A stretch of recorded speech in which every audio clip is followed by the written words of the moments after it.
So I just wanted to welcome everybody back to this afternoon session of Ellii Day 4 on our Ellii programme. For anyone that doesn't know, this programme has been put together by Flourish Together in partnership with a range of people, backed by NatWest and also the WEA. So it means that we've got a range of people that we can work with, and we've got over 35 women who are, as part of the programme, various women's support sector organisations, and that term is very broad on this programme, where we have traditional women's support organisations providing all sorts of direct women's support, women-only support, support for women affected by hardship, economic challenges, or trauma or domestic abuse, right through to more health and wellbeing organisations. We've got probation officers, we've got theatres that have comedy nights, and women's comedy theatre. There's all sorts, and we're really pleased to have such a diverse mix. And diversity has been key to what we're doing here, partly in response to research we did the other year for the GMCA and 10GM, but mainly because, you know, at Flourish, we've obviously got a passion for supporting women as a force for social change, be that through enterprise, through leadership, through innovation, and through influencing. And that's how this Ellii program's kind of come to the fore, really, in the past year. Speaking of diversity, as much as we've got a really diverse group in the main, represented through the different organisations on the programme, there's always more to be done. And just because we've got a fairly diverse range, that doesn't mean that there couldn't be more groups, more people, more women involved from different communities of interest and different communities in particular. And today I really wanted to get under the skin of the topic of diversity and inclusion. I think the women's support sector thinks it does a good job of this. There might be those that beg to differ, and certainly we all know that, you know, geography-wise, community-wise, funding-wise, there's always more work that can be done to bring different communities together to better understand different community needs. And there are some communities that we found through research who really feel as though they're not getting what they need through the women's support services, or that mainstream support hasn't necessarily offered what they need. And so grassroots groups, individuals, particular champions have felt the need to develop their own services to fill gaps, to be more innovative, to be able to work with communities in very different and diverse ways, based on culture, based on ability, based on geography, you name it, you know, based on experiences. So today we've got this panel of women, some linked to the women's support sector, some not, just to have a chat about all of this and to see what kinds of discussion unfolds, really, and what we can learn. That the whole point of this programme and you know, this discussion as well, is really thinking about, how there's room for improvement, how we could collaborate and work smarter together.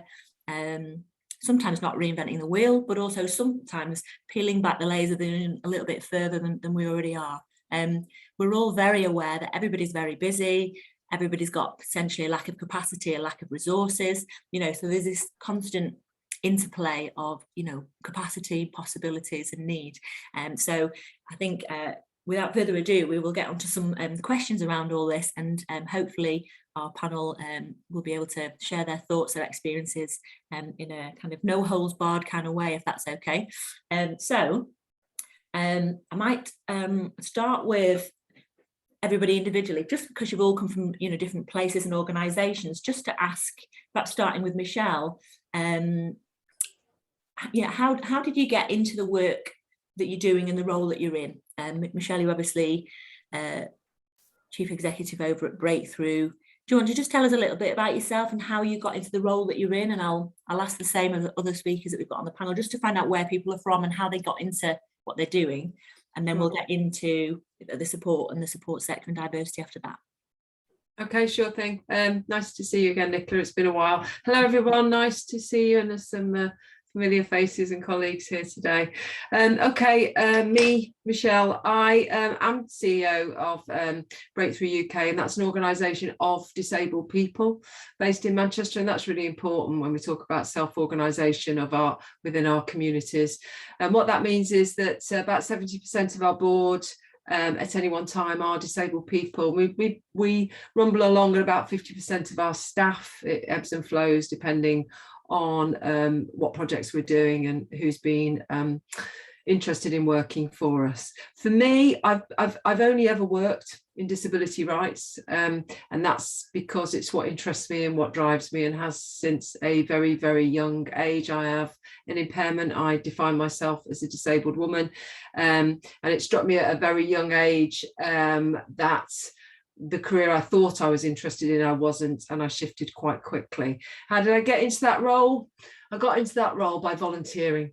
I sought out organisations, which I guess many of us have really, sought out organisations when I came to live in Manchester and be a student. I'm a Brummie originally, that were involved in campaigning or work around disability. I didn't know what it was, what I wanted to do. I just knew in that kind of fluffy liberal way I wanted to make a difference, and it sounds pathetic now when I say it out loud.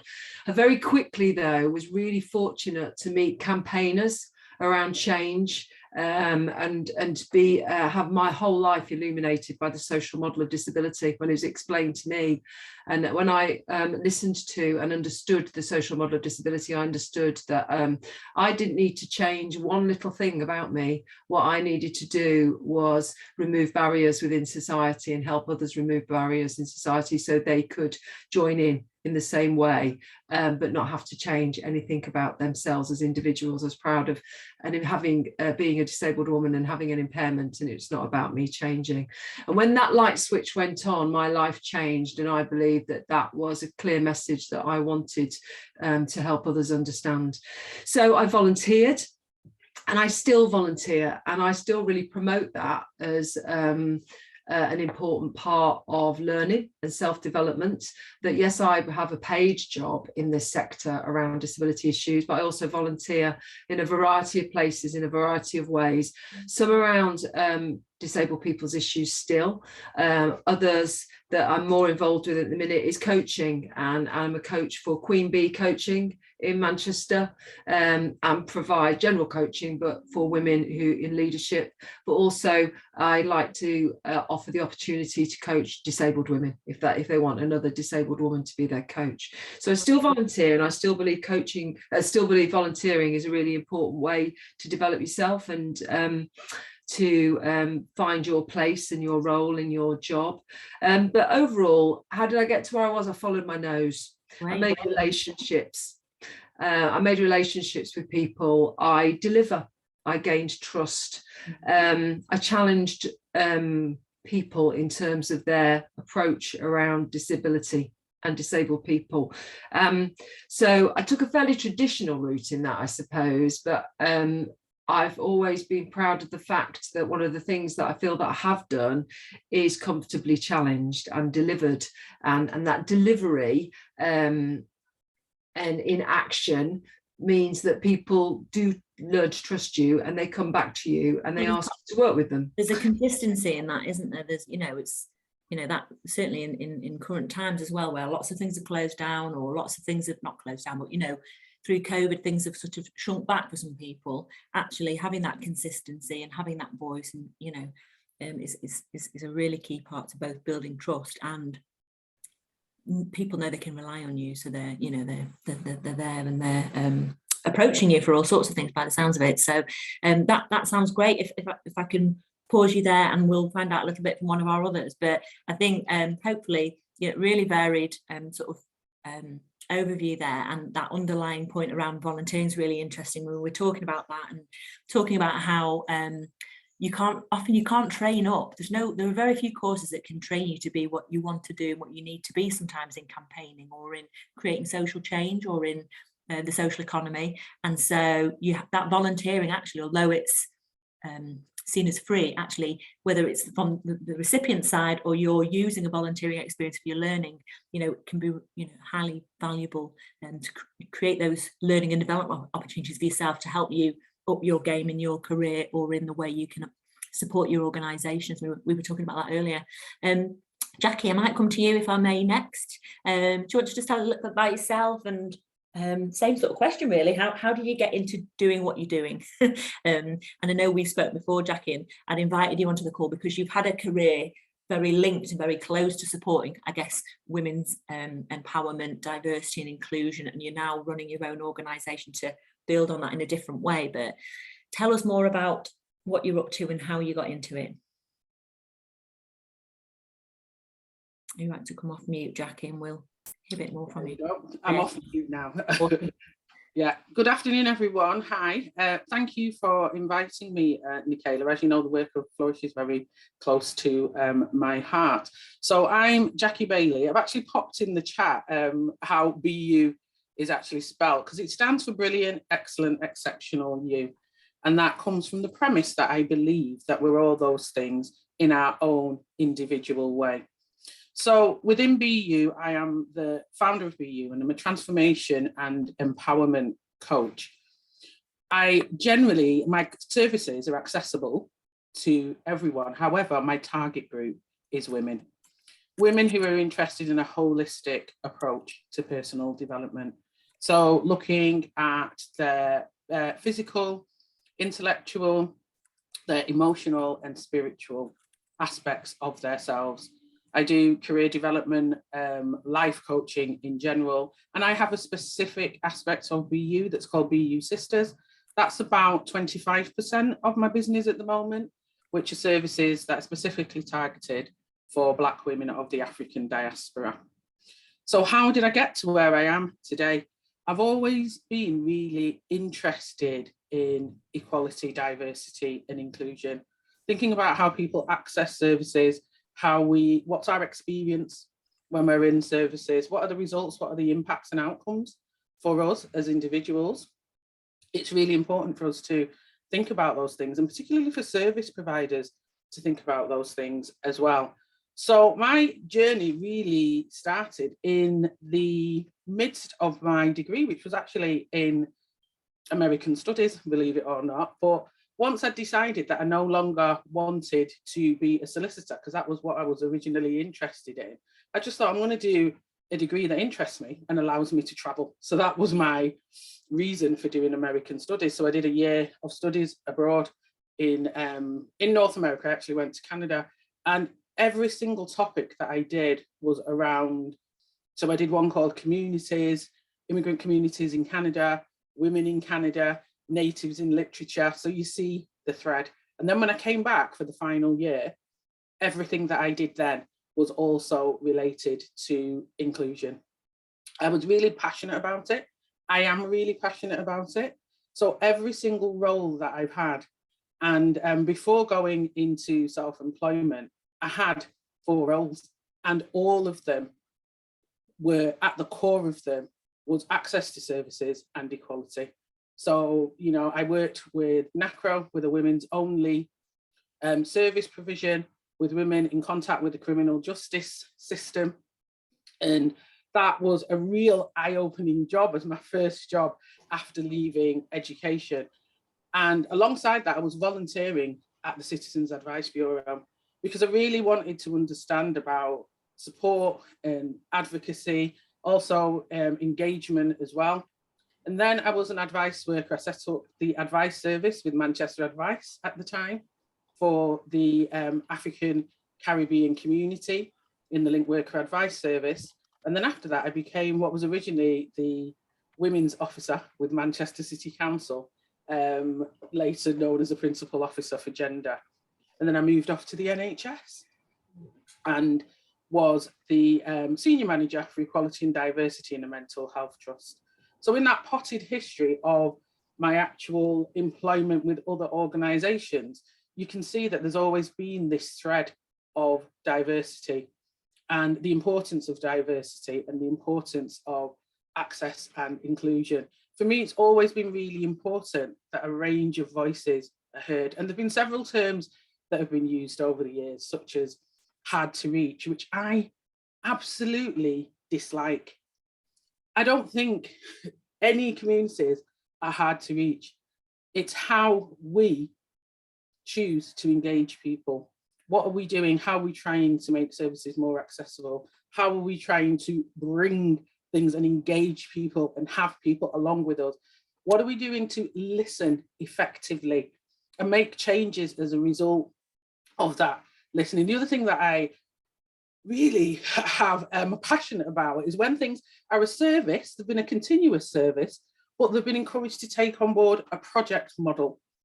And there's much more of that when you look at services that are directed for towards what they would see as inclusion groups. There's much more of a project model rather than a service delivery model. So the things that have always been close to me is looking at how can we ensure that a range of people are supported in an empowering way? How can we look at making sure that different voices are heard? And even when we're doing that, when we're thinking about inclusion and difference, are we always going to the same usual suspects? Is it always the same voices that you're hearing? How are you going to the people who are seldom heard, never heard, some of them, in fact? And so moving on from that, I then, when I left the NHS, I set up my own management consultancy, which I still do, J. Bailey Consulting Limited. Less so now than I used to. However, with J. Bailey Consulting, I work primarily with the public sector around access to diversity and inclusion. So I do a range of things. At the moment, I'm delivering around from allyship to being an accomplice. I'm delivering services with senior leaders in the NHS about racism as a public health issue and how we can be comfortable with some of the things that we feel uncomfortable about. I'm also doing work with the private sector, with electronics companies around diversity, equality and inclusion for managers and managing a diverse workforce. And alongside that is where BU comes in. BU's 3 strands are coaching, and that's one-to-one group and team coaching, edupowerment, which is my term for education and engagement that empowers and uplifts, and then also retreats. So they're the 3 arms. I absolutely love what I do. I'm passionate about it. And BU is holistic coaching, values-based coaching, which looks at people living aligned to their sole purpose. So what fulfills you on purpose and with purpose, and living a life where you're intentional. So I'll leave it there. Okay. Right. No, good whistle stop there. And obviously we came across Jackie only in the last couple of years, but we've had her involved in some of our Time to Grow programs and other bits and pieces, and got some really good sort of working relationships there, and people benefiting from the sort of innovative techniques that you've been using to get that edupowerment out there, and really helpful. I picked up on a bunch of stuff. I'm writing notes down because we're going to get talking about barriers and things that get in the way. You've touched on a number that we'll come back to, but I'd love to hear from Sumaira. I think she's back after lunch if you're around, Sumaira, and then we'll come to Atiha. So Sumaira, are you able to come off and just, I like everyone else really. Hiya. Hi, Do you want to tell us a bit about what you do, what you've been developing, and how you got into it? Yeah, also don't worry about making notes. I'm also recording it. So, Thanks. So I'm Sumaira, and I have leadership roles in different organizations. So I'm setting up a visual difference collective with 2 other visual artists. I'm also one of the co-founders of Open Doors and Safe Spaces, and you might have seen that my sister Sarah earlier was there. I've asked her to now help as a fellow co-founder. So Open Doors and Safe Spaces is a sort of inclusion and accessibility movement.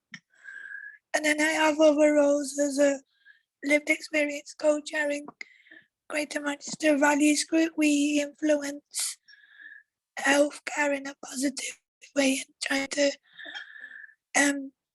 make the system more inclusive for vulnerable people that can only really come to someone like me rather than official channels. And then elsewhere I have independent projects to do with community, creative, voluntary research and social enterprise, as well as research. And I am a member of groups to do with patient and public involvement and engagement. So just to summarize, I'm interested in the lived experience of, I don't really use the word women, we use the word ladies and children, and using sort of like a transdisciplinary approach to help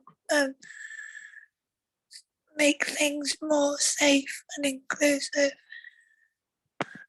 And it's certainly very busy. We came across Sumaira a couple of years ago now, when you came to some of our initial sort of peer learning sessions, even before we started our Time to Grow programs. And then you've obviously come on our Time to Grow program to start to evolve some of your own stuff beyond sort of the research projects and the wider patient and public involvement work and many other things that you're involved with. And it's great to have seen your transition into developing your own organisation as well now. We'll come back to, like I say, some of those, how we might get around barriers and what these barriers are and other things shortly. But last but certainly not least, I'm really chuffed to have Atiha on the call. I know we don't often get to chat, Atiha, or see each other, but often in our thoughts. So do you want to tell people a bit more about yourself, what you do, and I guess how you've got into some of the many hats that you wear? Thank you so much, Nicola. And I'm not that well prepared for this because I only sort of came back into work this week, really, after the break, etc. And I just think it's always nice to be in a forum like this and just chat, really, and have a conversation. Absolutely. So, and I wish I could say, like my predecessors, this is what I do, but I've got so many different hats on, and I don't know how I've ended up like that, but I probably do. So at the moment, I'm a director of Equal Access Consultancy. So like Jackie, I set up a consultancy to do, and I'll say a little bit about that in a minute of why I did that and when. And through that, I do kind of research and consultancy work. It's not as grand as it might sound. But it's impactful, Atiha, it's impactful. I'm chair of Greater Manchester's Black Asian Minority Group, and I excuse myself for, I ask for all of you to excuse me for using terminology that's perhaps outdated now. And I'm an associate with Manchester BME Network. So these are two very active and well-established community networks in Manchester and Greater Manchester. I'll just mention these two other things that I do and have done. So I am a deputy lieutenant for Greater Manchester and have been since 2012, which, you know, it's very nice to be recognised for community work and involvement in all of that. And I've been a magistrate. I served as a magistrate for 17 years, which I thoroughly enjoy. And I was thinking of why I'm on this, and I was just suddenly then thought of all the other things that I have done. I have had a couple of proper jobs over the years. When I first left university, I went to work for Newcastle City Council, which is kind of the geography where I used to live. And I ended up in the Community Services Welfare Rights Department. I don't think I even thought about my career path. I was just really chuffed that I'd got a job before I finished and graduated, and joined that. But I, you know, thoroughly enjoyed that. And I think my path was set from there in terms of my love for community and my passion for work in the community. And whilst I've had lots of other, I think the thread, I think, in all of my career has been about my passion for community. And I think maybe, I sometimes think maybe that came from my background. I'm from Kenya. I've seen poverty at the front line of community.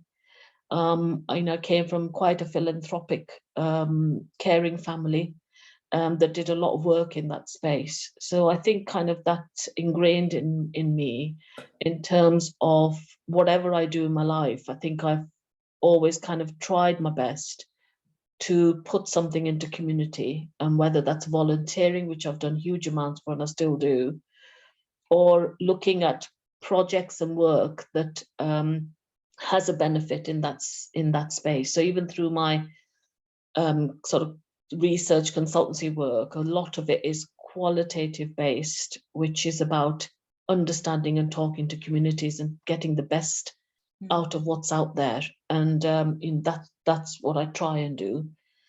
On the space of kind of around women's support, I remember even with my first job after I graduated, was heavily involved with women's activity and set up a women's group in Newcastle, and even in those early days was involved with organising campaigning at the Women's Committee at the council there on childcare and creche facilities, etc. And so, that campaigning side has always been there. And when I moved to Manchester, where I've been for over 35 years now, my job here, my kind of really good job was with used to be called the National Association of Local Government Women's Committees. Jackie may possibly remember that, but I'm old enough to remember the time when we still had women's committees in local government. And this was a national body. And I was the first national coordinator for that when I came to Manchester. And gosh, we did so much work, and so many policy documents were presented all over the place, including in Parliament. And, it's so nice to look back and see some of the really fantastic campaigning women who were in local government went on to become MPs and really take that fight through to Parliament and do loads of fantastic work. And then I took a career break, and even during that time, I was living out abroad, and I did some work around leadership training for women managers in the civil service there in quite a small country, and that gave me a bit of a interest in training and capacity building, and I've gone on to do some of that within the projects that we deliver within the community and voluntary sector. And interestingly, when I came back from there, and I'll mention this because this is probably something we'll talk about later, is when I set up Equal Access Consultancy. And it wasn't because I wanted to be a consultant, it was because I'd had a 5-year career break for my children. And I'd come back, and I'd left at quite a senior level before I went abroad. And when I came back, and even though I'd done all of this training in leadership, etc., while I was away, I didn't just look after my children. I did do quite a lot of other work. It was just not recognized. I was applying for jobs at the level that I'd left, but I just wasn't getting there. And I just refused to take a lower level job because people are constantly asking me at interview level, what have I done in 5 years? When I'd had a career break to look after my children and actually done quite a lot of work. So that really put me off. And so I set up my company. And it took me a while. I can tell you, for 3 days, I was pacing up and down to see whether that was what I wanted to do. And that's how women feel, very anxious about setting up these things. But I wanted to work, and I wanted the flexibility to work. I wanted to be able to take my children to school, bring them, meet them when they finish school, and spend time with them as well as working. And these are all the things that the market just could not offer. So, up till today, I haven't regretted setting that up. I still work on my own. The idea wasn't to set up some sort of big consultancy animal. It was about giving myself space to work in a flexible way and be able to do the caring that I needed for my family and my children. So I think and it's amazing because that's like 25 years ago. And I just think I still come across women with those barriers. about, you know, how to grapple with all the different priorities that women have. But, you know, one thing Michelle mentioned, volunteering has played a massive part in my life too. And it's through volunteering and being then moving on to sitting on trusts and bodies and things that has led me really to be the chair of Greater Manchester BME Network, for example, because that was born out of a partnership of 4 voluntary sector organisations, one of which where I was an executive member. And through that took the step up to say, I'll manage this project, because it started as a project and ended up as a network. And that's how it is. And, you know, the other thing that in addition to volunteering, I think has played a massive part and I think is important for women is networking. And I think that we don't do enough of, and we don't have enough in that space for us to network. I know Flourish does a great job in that. And I think right across the diverse communities, we need more of that. And I think these are empowering things that keep on reappearing. And I know from a project I'm involved with at the Manchester Art Gallery called Uncertain Futures, which is about 50+ women, and the experiences we've had and the issues that there are that employers and the employment market needs to look at. And I know one of the threads that has come out of there is how important volunteering has been in the lives of women in doing that. So I'll kind of leave it at that because I think it's given you a bit of an idea of my role and me. I love events like this because you always learn something new about people who you've known for ages. So no, fab stuff. Very inspiring. And I think before we get into some nitty-gritty conversation, I will come to people for any questions in a second. Just reflecting on some of the themes that you were all talking about there. I'm quite surprised that you all talk so heavily about volunteering, and I think there's perhaps something we need to say or something we need to do to value the role of volunteering. It's something that women do an awful lot of. I'm sure there's oodles of research out there showing that, and we've talked a lot about volunteering aspects, pro bono aspects, and it always gets looked down upon, but actually there's so much potential and opportunity comes out of that work for all involved, where it works well and where it's not exploitative or holding people back. And it's so interesting that you all mentioned that, and a couple of you mentioned politics or certainly looking at different ways that you've been able to influence, and you've mentioned being in different influencing roles, be that from a magistrate that you just mentioned there, and other roles in public life, be that a number of you are sitting on various advisory boards and advisory groups, and I think a lot of the women on our calls here who are running different sized women support organisations, developing your experience, developing your links, and influencing beyond your immediate authority or beyond your immediate organisation is possible through some of those sorts of roles. And clearly you've all been heavily involved in various roles of influence across the BCSE sector, some of you in the public sector and beyond. There's heaps there. Coaching and empowerment has come across a lot from all of you, which we all know is something that we build in now to a lot of what we do, but feels like there's so much more to be done there, particularly with women and with different groups of women perhaps. Really interesting actually you mentioning this sort of theme around how returning to work or adapting through care responsibilities affects clearly women potentially more, but how it affects us throughout the choices of what we choose to do, our passions, our aspirations. Tina in the chat mentioned about this ikigai sort of concept, which is all about finding your purpose and letting that lead what you do. And I think the older you get, the more you might be inclined to do that, or the sooner you spot that you're allowed to do that, that can be a path that you follow. But clearly that's playing a part in all of your sort of lives and paths currently. Really inspiring stuff. I just wonder whether anybody's got any particular burning questions, having been inspired there. I know I have been, and listening in. Anybody got anything they particularly wanted to ask any of our speakers here and now before we get into other things, or you might want to ask them about particular things that we'll move into? But I'm thinking that we will be able to share contact details, or where people work and that kind of thing, so that people can follow up with our speakers. And there's more to say, but anybody got any burning questions?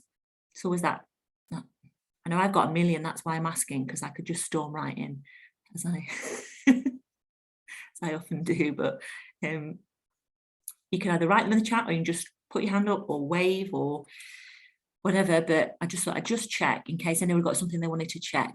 No? Okay, well, there's bits and pieces in the chat. I mean, we'll start off with a question, but I'm really keen that if people, in the background there, want to not be in the background and ask your own questions, fire away.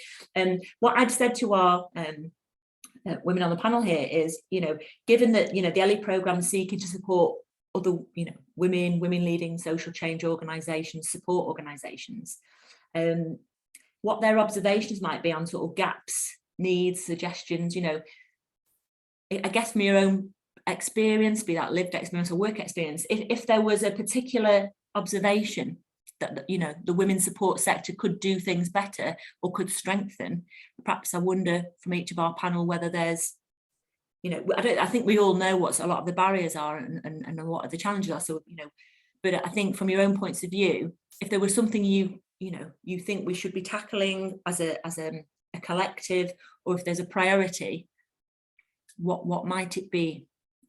Or we've talked about this within the group and we've seen this through the research, but I think it would be good to hear from our panel what's pertinent really in terms of things that need to improve, and that might link into what some of the barriers around that are. So, and perhaps come to Michelle, maybe we'll go in that order, but we don't need to. So anything you didn't get a chance to sort of give that, go for it, Michelle.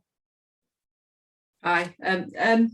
So I think I won't rehash stuff I didn't say about my kind of personal experience or where I've got to where I am.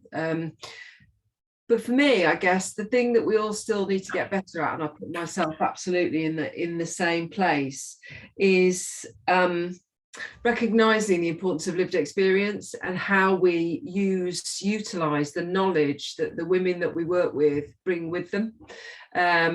None of us can get our services, support services, whatever they may be, advice services, art space, whatever it is, none of us can get that perfectly right.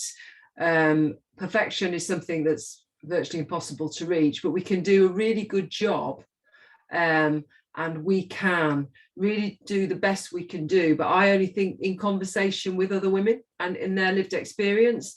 And I think in terms of that inclusive place that we're trying to be at, and obviously you've got a clear thread here in terms of your speakers around inclusion and diversity. I'd imagine all of us would say the same thing, that lived experience, having those open questions, conversations, making a service that has got that space for open, comfortable, challenge development that supports that service to be the best it can be.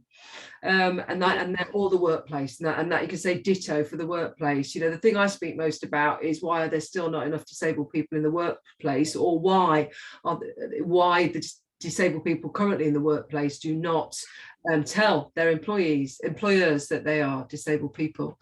And that, for me, there's still something that we've all got to do collectively to develop still inclusive environments that we work in. And I'm not just talking ramps and lifts in terms of disabled people. It's much more nuanced, it's much more sophisticated than that. And there isn't a silver bullet, and that's the other thing I would say to people. There isn't a silver bullet around inclusion and diversity.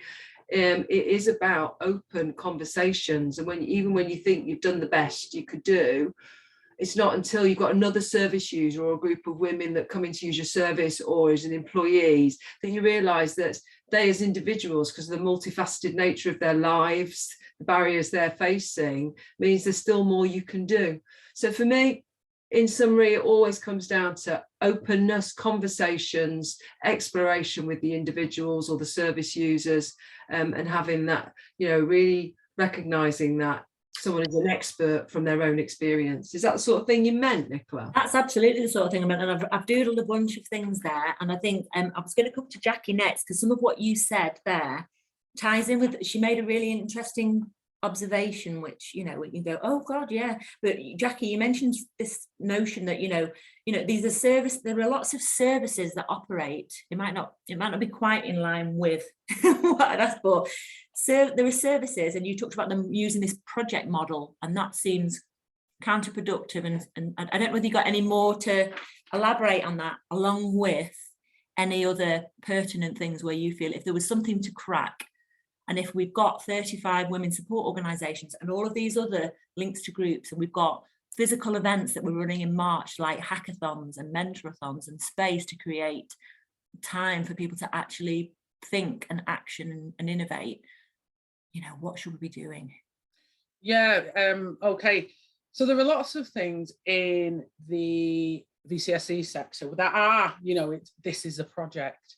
Yeah. If you've been doing something and delivering in the same way, obviously flexibly moving with the times for a period of time, it's a service. And I'm a real advocate of us thinking about, actually, what do our words mean? Our words are powerful. And when you think about project, it's time fixed, it's time related. And if you're looking at sustainability and legacy and continuation, if you've got a specific client group, you've got a client group that you're looking at expanding, you're delivering a service. Aspects of your service might be a project. You might be putting different initiatives in. You might be testing different initiatives. You might be engaging people differently. And it's something that I am really very passionate about, you know, from right at the beginning of my career, when I was working for what was then the Link Worker Project, which was the only service within Manchester Advice that was called a project, because, you know, it was Section 11 funding. And when we went to mainstream funding, I'm like, we're not a project. We're part of a mainstream service.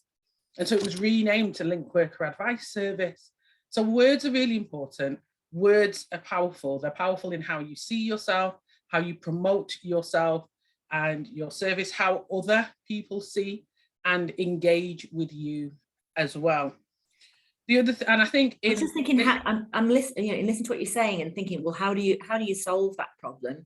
Some of it's around lobbying and influencing, you know, the public sector, that once something's been trialed and run and the project's got legs and it's creating a viable, you know, may or may not be a viable service to run, it's an impactful service, you either have to lobby the public sector and others to help build that legacy, or you have to find different client groups and potentially the general public, private sector, or find other ways of resourcing ongoing services.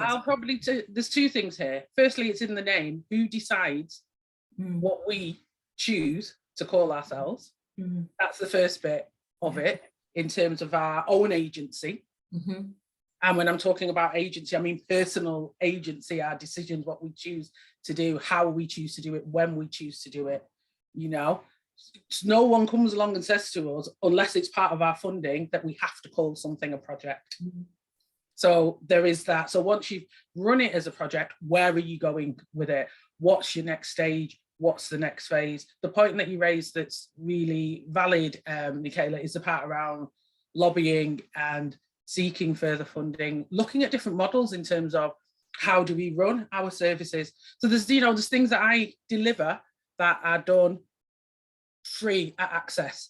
However, they might be funded or supported elsewhere. I might be doing it pro bono, and then I'll have paying clients and corporate clients. So thinking of different models that are applicable to your services, ways of getting it funded. And I know that Flourish does a lot of work with supporting organisations to maybe think differently about those sorts of things. So I think it's making use of the services that are out there that can advise and support and guide us with that. And I think really linked to this as well, because a lot of this is about agency, personal and organisational agency. While I'm an absolute advocate of volunteering, you know, I want to contribute, I want to add value. As you know, I do pro bono stuff. There's also this thing, I think, particularly around women, in thinking about what is our worth, acknowledging what our worth is, and charging our worth, charging the worth of your service.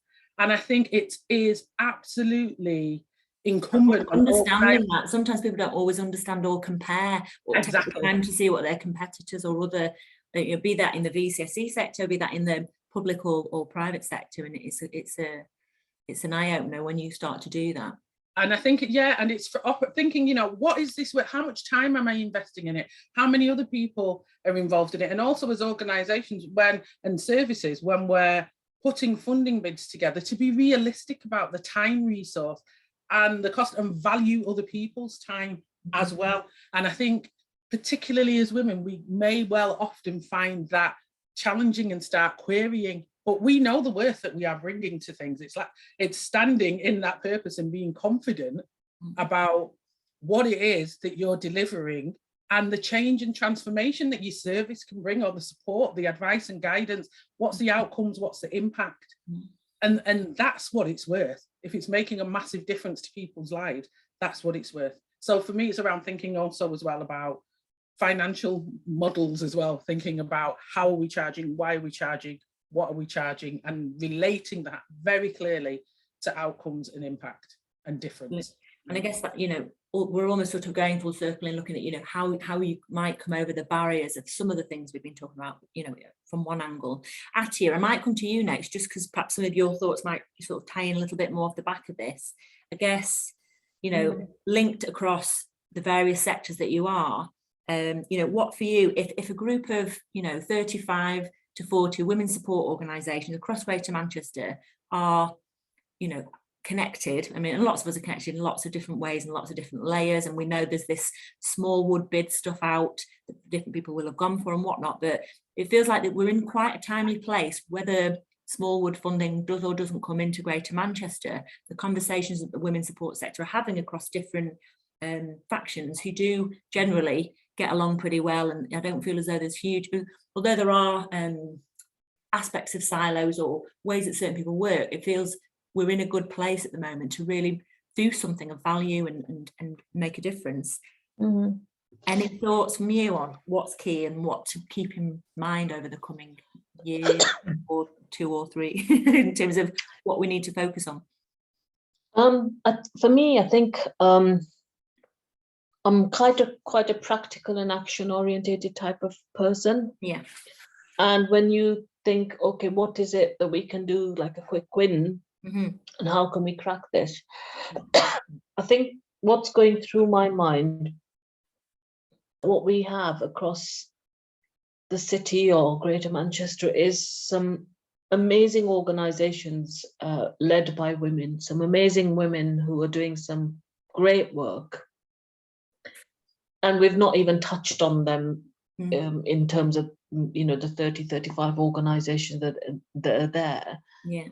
And I think for me, one of the biggest issues for me when I came to this city many years ago was how disappointed on the one hand I was that Manchester was seen as such a progressive city, and yet I didn't see it as progressive as it was, because there was so much gap and barrier. And I feel like even today I feel the same, that it's a very progressive city, and yet it's not progressive enough when it comes to women.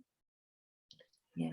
Now, what I feel we have a lack of is enough in there that empowers and enables women to achieve their aspirations.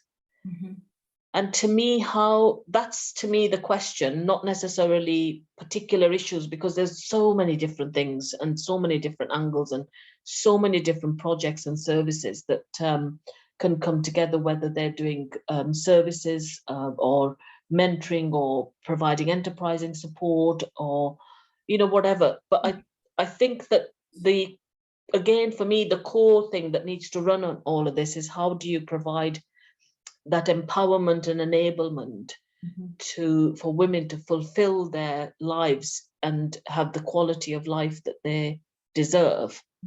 And that, how does that happen? And how do we reach the many women who aren't necessarily connected to projects and groups and communities and services? And when you start thinking of it like that, it's like a much bigger picture, isn't it, in terms of women? Oh, absolutely, yeah. Residents. And is there something that we can all do to begin to bring that together in terms of some sort of a hub for women. Because what I feel that we don't have is the navigation to get services for women and how do they get support is really complex. Yeah. And it's not very clear and visible. I might be wrong because I'm not operating in this space all the time. When we've done the research with the DGMCA, and our research came on probably another 10 pieces of research over the last 5 years that have looked into similar things. There's those elements of duplication and people asking the questions, but then people don't really analyse, listen and act on the recommendations coming forward. And absolutely what you're saying about, you know, when we did the research that we did, you know, we mapped over 80 women's support organisations in a couple of months, you know, that we engaged with through what we did. And then thankfully we've managed to scoop up 35 for this programme. And there are many others not in this programme who we link with. I think creating that hub. So I think there needs to be a platform or a hub or a space that's very open, really, so that people don't feel that they belong to one or the other, but they can step in and feel that it's for them because they're a woman, and they can then find a lot of support and help in different ways. So it's a massive task in one sense, but quite a simple task in another sense, if you see what I mean. And you know, many women who don't want to necessarily go along to a service or a group all the time, but they can easily hop onto a platform and navigate some of the issues and help and information and advice that they may want, and through that become empowered, and through that they might end up going to a networking event that gives them even more confidence to then be able to shape something or be involved with something. But I just think that there's a miss, and for all the years that I've worked in the city, I think I've had several attempts at trying to bring together some sort of a women's network that was very generic and kind of open and accessible and equal for everybody. And it's been a very difficult and hard task. So I don't know what the answers are, but I do think that if you've got a mass of women's organizations and champions and I'm not saying that there's something that we can do with that. Absolutely. And we're not necessarily to have to lead something, and we're, I've not had a chance to catch up with people. We are working in partnership with the Pankhurst Trust and MASH and a few other organisations as part of a small wood bid, and whether we get involved in that or whoever, if with the small wood stuff, there's 8 cities that can bid. There's only 3 lots of funding that they're going to get. There's only 3 areas that are going to get this money. Manchester may well not do. They might see Manchester's not an area to invest in this. And either way, we've got to progress. We've got to progress the conversations that have started, and we've got to progress and build on the momentum that we have. So that's we've got to be very equality focused, Nicola, because many of the people in that space are, including myself, we have had privileges. I've been to university. I'm able to do volunteering. Not everybody has that accessibility, and the groups that are leading this aren't necessarily reflective of our community. No. So that's the bit I'm in, basically. I'm very, very passionate about that reflection. Absolutely. And inclusion and understanding of other people's needs. And I think that, for example, I don't know enough about it, but for example, the Mama Project has done very well in bringing together women's groups. I think there are 9 or 10 women's organizations from BAME communities come together, and as an example of how that's working. There are networks of networks in that sense that are out there that have experience of bringing and working together, but not quite that respond to the general women's community.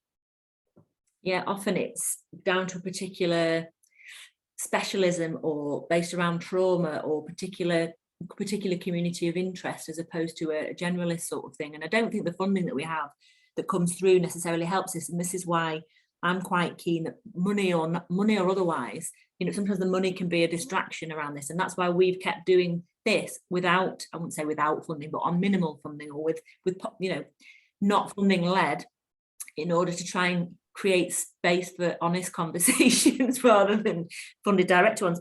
Just coming back to what you're saying about, you know, how do we support women to achieve their aspirations? I'm going to come to Sumaira in a minute for sort of her thoughts on key things, but I think that's a really good place to start at here in terms of a generalist approach. And certainly when not just Flourish, but loads of other organisations we've been talking to lately, including the women on this call and the 35 in the programme, you know, really looking at it as this, I want to use the term Maslow's hierarchy of need or whatever, whereby, you know, if women haven't got, you know, good health and well-being, they've not got a secure home life or somewhere, you know, housing security, if they've not got financial security, then they can't engage and they can't progress and they can't get involved in all of the conversations.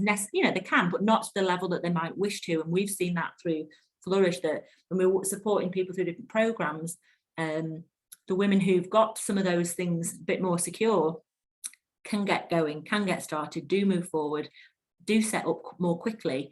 And you know, fortunately, some organisations like us can work with people for 2, 3, 4, 5 years. You know, and I think there's one of the barriers is time and the length of time it takes to A, achieve change, but B, support people to achieve their aspirations. It's not a quick project and it's not a quick thing. It can take 3 to 5 years to support someone to get their idea off the ground.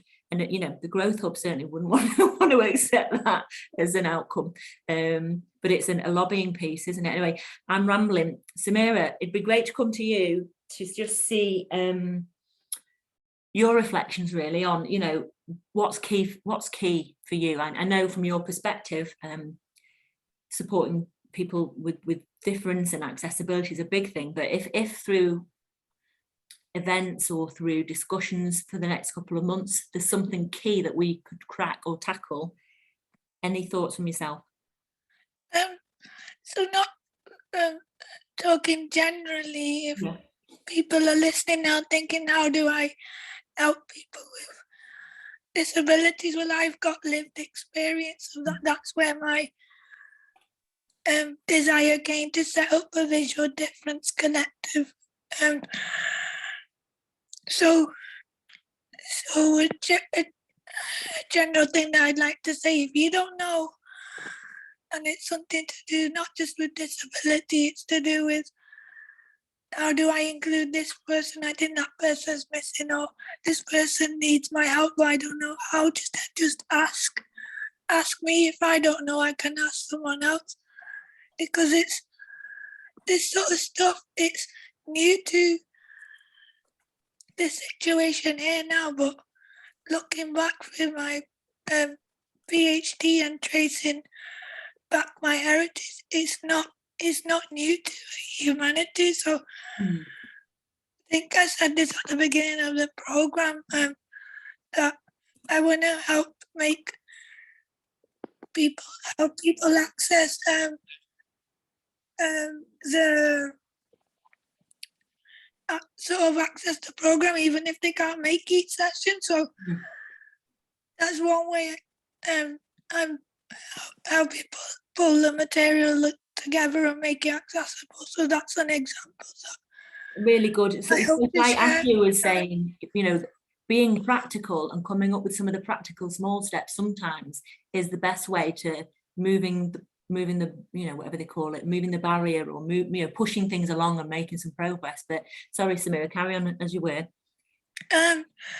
So like you might have seen earlier that my sister Sarah was there. So it's like for someone like me that's always had to fight barriers and being told what my identity is, what my heritage is, telling me that my diagnosis basically means death in childhood. So all of that stuff is traumatic. Things like trauma and violence are not the stuff that we are used to see it. It can affect everyone and anyone, and it might look different now, but sadly humanity doesn't always learn, and we seem to make the same sorts of mistakes. But if you make a mistake, then be willing to learn from it, because that's where you'll get the most from. So just to finish, is just and you could use the right words. You can use, say, diversity, inclusion, accessibility, difference, but we need to remember to look for sameness. When you want to support somebody, look at what they have in common with you, because we can unknowingly forget that. And once you've got that anchor to who they are, you can start to use your own lived experience. Might not be the same as theirs, but there's a connection there to think. Absolutely, no, absolutely, and there's a lot in there. And some of the things that you're saying, Michelle, sort of mentioning in the chat, I will try and come to Michelle in a moment, because I know she's got to head off shortly if she's not had to bail out already. She's got another meeting, but I was just going to come to Jackie, because you've got your hand up there, Jackie. It sounded like you've got something to add. Yeah, I'll just quickly say, and it really just adds in nicely, although I'd written it down before, to what Sumaira says. I love the idea of having a women's hub where we come together around our commonalities. The thing with hubs and networks as well, they have to flex as well to give that space for difference and for really listening to and hearing the diverse voices that are in there. And your original question was around, around like, what are some of the things that may be missing or we could do better? I think we need not to be afraid of niching. So yes, we've got commonalities. Yes, we've got things that we all come together around. However, with the lived experience, sometimes we're looking at what makes us a community of interest and what's there in the difference, and providing that space. Is it a group for disabled women that's going to have a voice in that space? Are you going to go even more further? Is it a group for disabled lesbians? Is it, how are we going to make sure that we're inclusive right across the board? And sometimes when people are setting things up, they feel that they have to be all things to all people. And sometimes the absolute value that you bring is recognizing and acknowledging your difference and how much your lived experience can bring to that space. That's why I'm passionate about all of BU. I am passionate about BU Sisters, which is because I know what my lived experience as a black woman of the African diaspora living in Britain has been. And that's the powerfulness that it can bring to that session when I'm sharing with women who are like me. And then outside of that, there's the broader sessions as well. So don't be afraid to bring yourself and niche and be inclusive, but also bring that difference and stand and own your lived experience and share it. And hopefully any women's hub or network that comes out of it will give that space to each and every one of us. Absolutely. And like Michelle said earlier, there's no magic bullet on this. There's no silver bullet. And Michelle, can I come back to you? You might want to elaborate on some of that. And I know you were making some comments in the chat before. I appreciate you've got to run. You may have had to run already. I've seen you still there. I am just about, yeah. I'm not sure I have. I think my colleagues have eloquently put it all together. I think we're saying the same kind of thing. And I really support Jackie's last comment, actually, that we mustn't be afraid that there are communities and groups and within our own communities and groups and cut across that are quite small and or not small, niche, and that's okay. And that space for those alone is relevant and important if those individuals feel they need that space. So I think that is really important. I think the issue you get though is resources. Well, there's two things. There's language and communication across different communities, and then there's resources to go around when you're trying to create niche stuff alongside mainstream. And it's another juggling act that we've Flourish have tried to make sure that we try to give space and give investment to people who might not fit ordinarily in other spaces, or they might not be ready to engage with some of the wider stuff, but it's still an ongoing challenge to create that space, create those resources and build those, get over language. People aren't ready. And that's because sometimes people aren't ready. Exactly. And that's the other thing I firmly believe is you can't force. No. I know you're not forcing, but you know what I mean. I don't mean force with a capital F. I mean make something happen if the community aren't ready for it. Absolutely, yeah. And it's sometimes with some communities and parts of communities, it takes a really long time for people to feel empowered enough to even come together with similar people or like-minded people. And sometimes I don't think we should underestimate that. I mean, I've been a disabled, I am a disabled woman. I've been working disability issues all my working life in some ways. And it's never got any easier in the sense of the time that it can take for some individuals to feel strong enough to come together or join other groups. Yeah. For some, I think that's where innovation comes. You know, where we've had the luxury of being able to work with people for 3 to 5 years, and they've had a certain level of barriers to overcome, whatever shape or form, before they could even get in the right zone to move forward with a particular idea. Nicola, I work with disabled people who are obviously disabled people, but they'll never define themselves, or they haven't defined themselves as a disabled person. So, you know, we were up to that kind of level, identity sometimes, that people need to take pride, you know, have the space to even feel proud of who they are and own who they are positively, or choose not to. So it's tricky, isn't it? I mean, it's interesting what you're saying. Echoes with, I think, one of the challenges drives us sometimes to create things that are just wrong, and that's because the funders don't understand.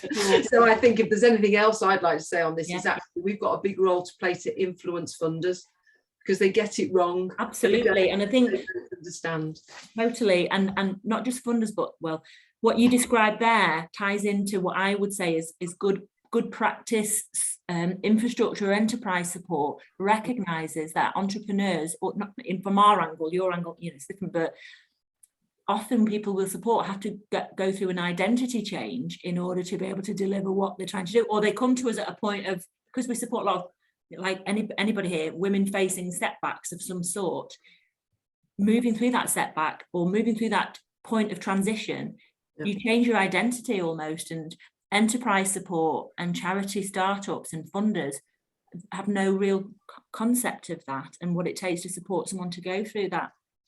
Michaela, this was part of where I was saying, how do we look at alternative models rather than always being reliant on the same funders? Yeah. How do we go to different ways of being able to deliver to some of those niche groups in the first instance that funders are not setting up funding streams in a way that you would be able to access it? Is it right that you know you're delivering a service, you're delivering something that meets needs, but you've got to change identity to broaden it, to do things in a way that might not as effectively meet it? And that's where I think things like having a women's hub where different communities of interest that have the commonality of being women's services come together in an effective way that you can challenge. I've seen organisations say this is our client group, but actually now we're doing this because this is what the funder requires. Well, then that shouldn't be your funder. You know, I'm not going to BU sisters out of BU. If the fact that a quarter of my business is for women who looks like me bothers you, then you're not my client. And you know, and I understand I'm in a privileged position at the moment to be able to say that. And my passion is to support other people who want to, you know, have those services that work with and serve specific groups and are with specific groups to be able to influence, if they have to access funding, being able to do that. Well, we're almost at time, and lots to do. I've written lots of notes here, and we've got a few more minutes before we start to come to conclude. I think, you know, it's you know, it's always too big a topic to crack in the time that you've got, and I think we've touched on everybody's sort of key points around what they would want to see sort of prioritized, or what they see as being some of the key things to keep in mind. It'd be great to just check in with our wider listener group here who are chatting away in the panel, chatting away in the chat, should I say. Don't worry, Michelle, I really appreciate your time here and the input, the feedback and the suggestions that you've made there. Really important stuff. And I think, you know, I've got ideas sort of buzzing in my head of, you know, to come back to some of the the thoughts and the suggestions that people have made and ways of tackling it. And the good news is that the conversation doesn't have to stop here. Appreciate everybody's really busy in their roles, busy in their lives, but this program that we've put together is, we've got a bit of a blank canvas in March where we're running a couple of events, and we will certainly be inviting people who've spoken today and other speakers and other people who influence the research that was, or input into the research as well, to take part in some practical interactive days, a couple virtual and a couple physical, that are trying to create space where we can to build on this stuff and look at the how and the small steps to making different things happen, be that looking at awareness raising of certain things, be that helping people navigate what are the tools needed to help people navigate certain things, you know, how, you know, who do we have to speak to lobby and influence in certain ways. So we've got a sense of some of these things, and we're hoping that in March some of what's being suggested and things that are being discussed we'll be able to bring to a bit of a head. We've also got a range of you know, talent across the women's support sector that deliver fantastic training, and I think raising awareness and understanding, you know, we can all improve our ability around diversity and inclusion if we pay or work with the women's support sector organisations that exist who can upskill us, and we're in touch with a whole range of those. So we will be putting on like a pick and mix series of workshops around a whole bunch of stuff and paying people to deliver that, because I think, as you say, it's not a one-off, it's a service, and we want to invest in people's services. So there's a lot coming up, and there's a lot to digest from today's discussions there. Just coming back to our, I want to just come off our funny little slide here, just to see people's faces before we start to wrap up. Stop sharing. Taylor, can I make a suggestion? Please do. Yeah.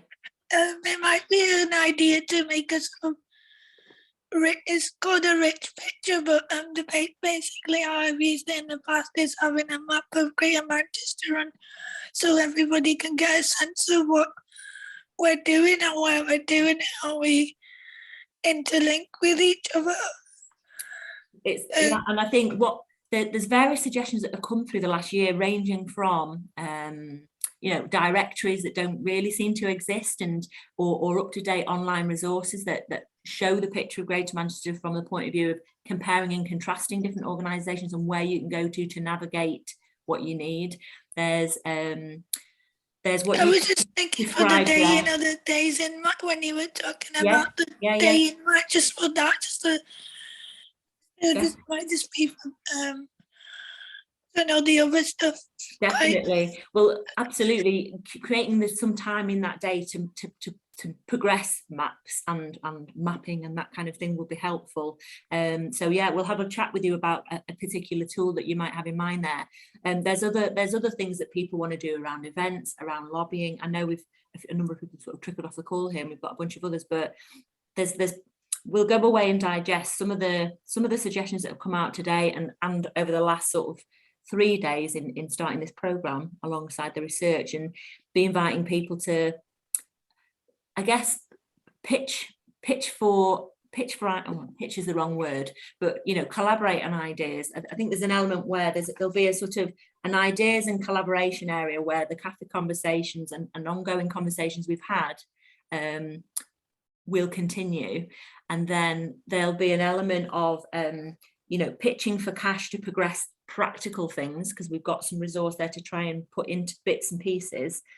There's having people of influence, be they funders, people in public sector roles, people at the GMCA, but you know, various characters who need to hear and need to make some, need to listen, you know, need to talk about how they can take some of these steps forward, or better listen and better support people. So listening in today certainly helps shape the way the days might run in March, and we'll be inviting, as I say, our speakers, people on the programmes and others to get involved in those where they can, if this is something that they want to be part of. And by that point, we may well have heard who, if anybody, in Greater Manchester may have been successful with it, or been moving forward with any small wood stuff, and that whoever is progressing would be invited to get involved in that, so they can use that day as a way to better shape and inform their plans. Anyway, we'll see what happens. But another busy day on the Ellii programme. Anybody got any final thoughts or anything that they sort of wanted to say or let people know about before? Just briefly, Nicola, I've put the link to the directory that we've started for this group. So we've asked everyone to just add in their contact details, bit of information about the organisation, so that we all can have sight of everyone. And that has been emailed to all 35 and a few more, hasn't it? And yeah, everyone's had it on email, but it could possibly have got lost with the huge amount of information that we've sent. So the link's there. If anyone wants to pop into that Google document now and just quickly tap in your details, then you'll be part of the directory, which is great. And anywhere where there's gaps, we'll be either chasing or getting that information in, but we thought we'd hear it from the organisations direct first, so thanks for that. Well, can I please thank our panel contributors? Really appreciate you being on the call today. We're going to share the recording with a wider group and other interested parties, and the beauty of discussions like this is I don't know if I can go as far as that, it's gold really for those advocates, champions and allies in the public sector or in sort of leadership roles where they need to be listening to communities, but they can't always get out there, or they're trapped into whatever they're doing, to listen in and use this sort of information to better lobby their uplines and everybody else. So we hope that at least by having these conversations and having them recorded gives them further mandate really to crack on with a lot of the recommendations that come year on year, decade on decade in improving aspects of this. So thank you, and let's hope everybody looks forward to joining with us and speaking with us in the next sessions in March. Nicola, would you mind sharing